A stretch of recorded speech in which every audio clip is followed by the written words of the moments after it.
Hello everyone, it's me Eunice Gorin. Today I'm going to explain you chapter 4 of history, that is India in the 6th century BC, rise of Jainism and Buddhism. So now let's get started. तो पिछली video में हमने letter वैदिक as के बारे में पढ़ा था। तो उनके रिलीजन में बहुत सारी प्रॉब्लम्स आने लगी थी, कॉम्प्लिकेटेड हो गया था और बहुत एक्सपेंसिव हो गया था। दैट्स वाई वो ये अफोर्ड नहीं कर पाए। तो they were looking forward for a new religion.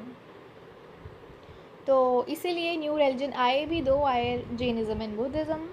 तो फर्स्ट ऑफ ऑल जो हमारा फर्स्ट टॉपिक है सिलेबस में वो है literary sources. Buddhist sacred literature. The Buddhist sacred literature was written in Pali, Prakrit, Sanskrit and mixed Sanskrit. तो बुद्धिस्ट का जो सेक्रेट लिटरेचर था वो पाली और प्राकृत में लिखा हुआ था। ये दो लैंग्वेजेस कॉमन पीपल की ऑर्डिनरी लैंग्वेज थी जो आम लोग बोलते थे, पाली और प्राकृत। संस्कृत मिक्स संस्कृत में भी लिखी हुई है ये। तो first of all Jatakas. The Jataka tales written in Pali deal with the previous words of lord Buddha. तो जटाका टेल्स तो आपने सुना ही होगा, तो वो पाली में लिखी हुई थी। Deal with the previous words, और ये बुद्धा की कहानियाँ हैं जो कि उनमें बुद्धा की प्रीवियस बर्ड्स, पुनर्जन्म की है कहानियाँ बताई हुई हैं। They also throw light on political, economic and social conditions ranging from 5th to 2nd century BC। तभी हमें उस टाइम की जो पॉलिटिकल लाइफ थी लोगों की, इकोनॉमिक लाइफ थी, सोशल लाइफ थी, उस सब के बारे में भी पता चलता है। There are more than 550 such stories, और ऐसी 550 से भी ज़्यादा स्टोरीज हैं।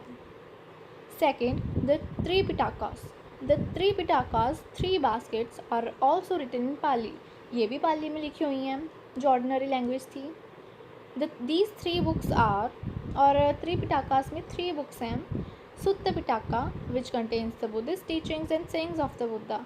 तो फर्स्ट बुक जो है सुत्त पिटाका की, उसमें बुद्धिस्ट टीचिंग्स हैं जो बुद्धा ने टीच किया लोगों को, and sayings of the Buddha, वो सब कुछ सुत्त पिटाका में है।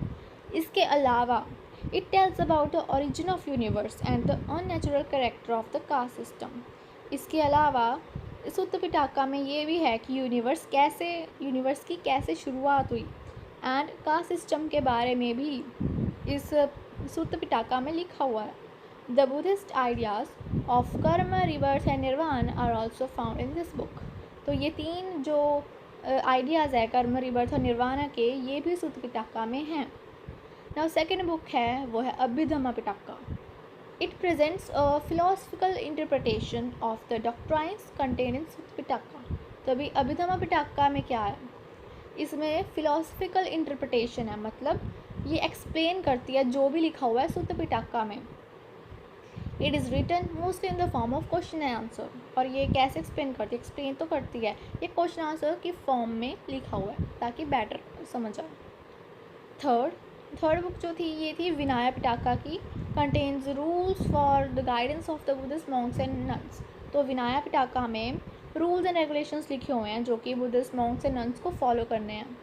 It gives a list of sins and offences likely to be committed by members of the Buddhist Sangha. तो इसमें लिस्ट भी है, इस बुक में लिस्ट है उन सिंस एंड ऑफेंसेस की जो अगर बुद्धिस्ट संघ में जो मेंबर्स हैं अगर वो ये सिन कमिट करते हैं तो उनको पनिशमेंट दी जाएगी, और कौन सी पनिशमेंट दी जाएगी वो भी इस बुक में ही है। तो ये था बुद्धिज़्म का लिटरेरी सोर्स। अब ये जो 12 अंगास है थर्ड, ये है जैनिज़्म का। अ जैन काउंसिल एट पाटलिपुत्र। एक जैन काउंसिल हुई पाटलिपुत्र में। Collected and compiled the teachings of Mahavir and Jain religious literature into 12 angas. तो अभी जैन काउंसिल हुई जब पाटलिपुत्रा में, तो उन्होंने क्या किया, उन्होंने जितना भी था महावीरा की टीचिंग्स, तो उन सब को कलेक्ट किया और कंपाइल कर दिया।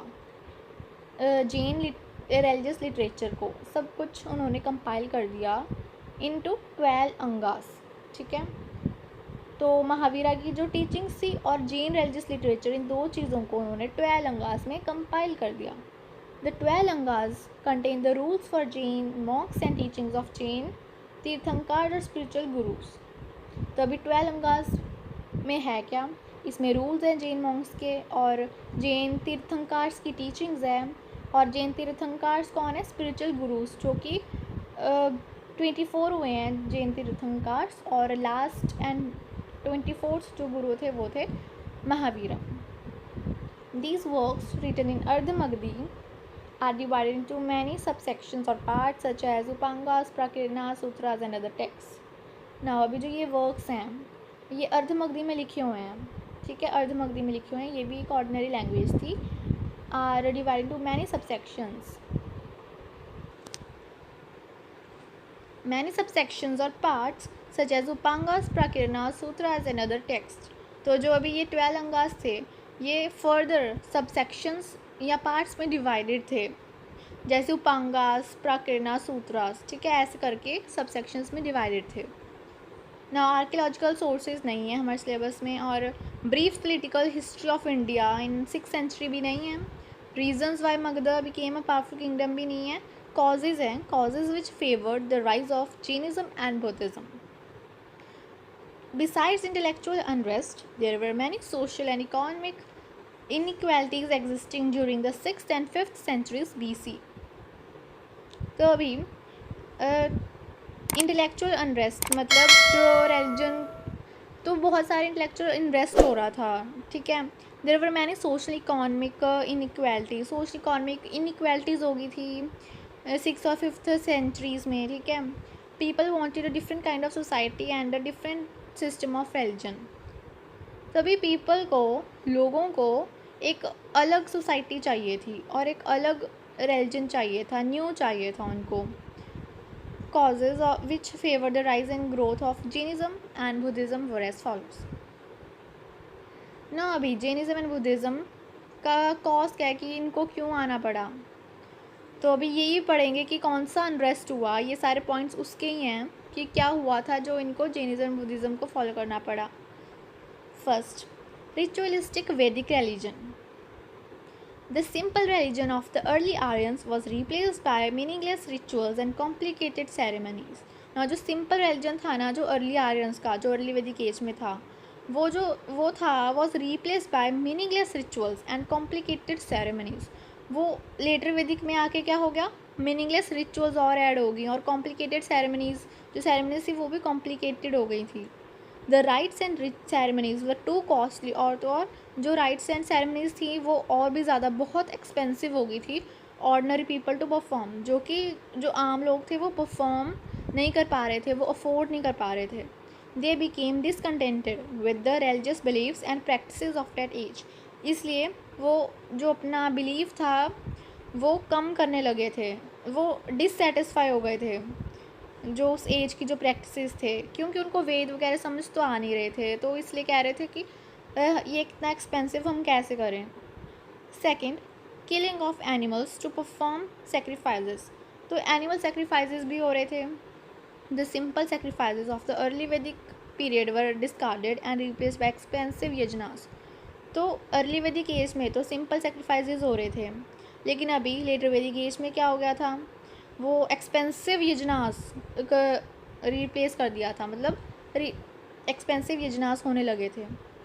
अ large number of animals had to be killed for the ceremonial sacrifices and yajnas. और उन यजनास के लिए, यजनास मतलब यज्ञ, उन यज्ञों के लिए बहुत सारे एनिमल्स को सेक्रीफाइस करना पड़ रहा था. तो a new agricultural economy based on iron plows needed all the more animals to plow the peasants' fields. तो अभी लेटर वैदिक एज में आयरन डिस्कवर हो चुका था, एज आई टोल्ड यू. तो उसके लिए जब आयरन डिस्कवर हो चुका था तो आयरन प्लोज मतलब बहुत सारे आयरन टूल्स बनाए इन्होंने ताकि एग्रीकल्चर डेवलप हो सके. तो उसके लिए एनिमल्स भी तो चाहिए थे, आयरन टूल्स बना लिए, अभी एनिमल्स भी तो उतने ज़्यादा चाहिए, तो उसको उन्हीं एनिमल्स को वो सेक्रीफाइस कर रहे थे. तो that's why people therefore resented such meaningless sacrifices which required the indiscriminate slaughter of animals to appease the gods. तो इसलिए इसलिए पीपल जो थे वो रिसेंटेड सच मीनिंगलेस, उन्होंने रिसेंटेड मीन्स उन्होंने they were against that meaningless sacrifices, ठीक है. तो उन मीनिंगलेस सेक्रीफाइसेस के वो अगेंस्ट थे क्योंकि एनिमल्स का इनडिस्क्रिमिनेट स्लॉटर, मतलब बिना मतलब का सेक्रीफाइस करा जा रहा था टू अपीज द गॉड को खुश करने के लिए। Third, supremacy of the priestly class, मतलब प्राइसली क्लास जो थे ब्राह्मण की क्लास वो बहुत ही ज़्यादा सुप्रीम हो गई थी। That were dominating position now with the introduction of elaborate rites and rituals. अभी जो कॉम्प्लेक्स राइट्स एंड रिचुअल्स जब इंट्रोड्यूस हुए, the priestly class came to occupy a position of supremacy in society. इसलिए जो priestly class थी वो एक important position occupy किया। The priest dominated the life of a man from birth to death. एक जो प्राइस था वो एक मैन की जो लाइफ थी वो from birth to death dominate करता था कि उसको क्या करना चाहिए। फ्रॉम बर्थ टू डेथ वो सब कुछ डोमिनेट करता था। People turned against this price who made their religion complicated. तो लोग उन प्राइस के खिलाफ थे क्योंकि वो उनके रिलीजन को और भी ज़्यादा कॉम्प्लिकेटेड बना रहे थे, एक्सपेंसिव बनाई जा रहे थे and burdensome. Fourth, the caste system. In the course of time, the caste became rigid like watertight compartments. तो जो कास्ट थे वो समय के साथ साथ और भी ज़्यादा रिजिड हो रहे थे, like water tight compartments. Caste was decided according to birth and not according to profession. अभी बाय बर्थ उनकी जो कास्ट थी वो डिसाइड हो रही थी, ना कि उनकी प्रोफेशन। जिसके घर जो बर्थ ले लिया, जो उस कास्ट का है वही कास्ट लेगी। अब तो अगर ऑक्यूपेशन ही वो चेंज कर सकता अभी, बाय बर्थ ही है अभी। So that's why people who belong to the lower caste were ill treated by the high caste. अभी जो लोअर कास्ट के जो लोग थे वो हाई कास्ट के लोगों के द्वारा वो हो रहे थे इल ट्रीटेड, मतलब वो अच्छे से वो उनको ट्रीट नहीं दिया जाता था। The institution of untouchability also came in to being. तो इसलिए अनटचेबिलिटी भी आनी शुरू हो गई। The intellectuals and reformers naturally resented such unjust social distinctions among the people. The Buddhist Sangha was therefore thrown open to all equally. तो अभी इसीलिए जब इतना सब कुछ हो गया, अनटचेबिलिटी भी आ गई, तो इसलिए जो इंटेलेक्चुअल्स एंड रिफॉर्मर्स थे जो सोसाइटी में चेंज लाना चाहते थे वो आगे आए, और इसलिए उनमें से एक था बुद्धिज़्म। इसलिए बुद्धिस्ट जो संघा था इसलिए सबको ओपन था ऑल इक्वली कि कोई भी कास्ट का मेंबर आ सकता है उनके बुद्धिस्ट संघा में। Fifth, difficult Vedic language. The Vedic literature had been written in Sanskrit. जो वैदिक लिटरेचर था वो संस्कृत में लिखा हुआ था, which was beyond the comprehension of common people. जो आम लोग उसको नहीं समझ पा रहे थे। Many could not understand the वैदिक मंत्रास रिसाइटेड बाय द ब्राह्मण प्राइस्ट। और जो सेरेमनीज़ में कहीं पे भी जो ब्राह्मण प्राइस्ट थे वो वैदिक मंत्रास बोलते थे तो उनको नहीं समझ में आता था। Sixth, efforts of religious reformers. तो रिलीजियस रिफॉर्मर्स जो आगे आए थे तो उन्होंने कौन से एफर्ट किए? The unrest against the evils that had crept into the Vedic religion and society led to the rise of a number of intellectuals and holy man. तो इतना सब कुछ इतना अनरेस्ट आ रहा था लोगों के बीच, इसलिए जो रिफॉर्मर्स थे वो आगे आए, उन्होंने सोसाइटी चेंज करना का सोचा।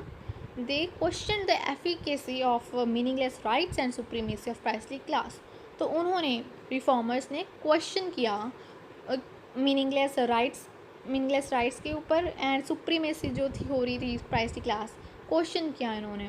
The simple life and teachings of this Holi man. तो इसलिए ये जो होली मैन थे मतलब रिफॉर्मर्स थे, उनकी जो सिंपल लाइफ और जो उनकी जो टीचिंग्स थी, और ये होली मैन कौन, किसको रेफर किया जा रहा है? Like Vardhaman Mahavira and Gautam Buddha. तो they attracted many who were longing to be liberated from the operation of the Brahmanical order. तो इन्होंने एक सिंपल लाइफ जीने की टीचिंग्स दी एंड इनकी जो टीचिंग्स से बहुत लोग अट्रैक्टेड हुए, स्पेशली वो जो कि ब्राह्मणिकल ऑर्डर हिंदुज़म से मतलब लाइब्रेट होना फ्रीड होना चाहते थे, क्योंकि वो बहुत तब कॉम्प्लिकेटेड हो चुका था तब। तो आज के लिए बस इतना ही। आगे का जो वर्धमान महावीर एंड जैनिज़्म है ये है नहीं हमारे सिलेबस में। अगली वीडियो में हम teachings of Mahavir and main doctrines of Jainism से स्टार्ट करेंगे। So if you found this video helpful, don't forget to like, share and subscribe. Thank you.